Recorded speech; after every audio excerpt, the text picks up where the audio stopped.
नमस्कार साथीहरू, 2023 मा इपिएस एक्जाम दिएर तपाईँ पनि वर्किङ भिसामा कोरिया आउन चाहनुहुन्छ भने तपाईले पक्कै पनि यो भिडियो हेर्दै हुनुहुन्छ। सो अहिले पछिल्लो समय सामाजिक सञ्जालमा एकदमै भाइरल भएको न्युज छ। 2023 मा 40,000 कामदार नेपालबाट ल्याइदैछ भनेको छ है। अब यो न्युज कतिको अफिसियल हो या कतिको सही हो भन्ने कुरा चाहिँ अहिलेसम्म यकिन गर्न सकिँदैन। किन भन्दा हामीले जबसम्म इपिएस कार्यालय गुवारकोले यस्ता खालका यति नै कोटा हो भनेर भन्दैन या जबसम्म अफिसियल रूपमा अफिसियल साइटबाट यसरी न्युज आउँदैन तबसम्म चाहिँ तपाईले विश्वास नगर्दा हुन्छ। तपाईँ एउटा राम्रो कुरा के सम्झिनुहोस् भन्दा तपाईलाई कोटा चाहिने एउटा मात्रै हो। तपाईँ पास हुने एउटा कोटामा हो। तपाईलाई एउटा भन्दा कोटा बढी चाहिने होइन।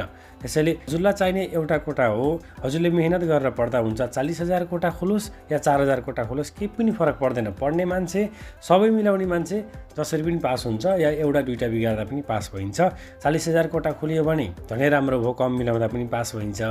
अब होइन भने पनि थोरै मिलाउँदा पनि पास भइन्छ। तर यहाँ कान्तिपुर दैनिकले मजाले लेखेको छ 40,000 कोटा हो भनेर। तर मैले अझै पनि यसलाई अफिसियल नै भन्न सक्दिनँ। यस्ता खालका भ्रम फैलाउने न्युजमा चाहिँ हजुरहरू नपर्नु होला। यो अफिसियल हो भने पनि नोटिस आउने नै छ।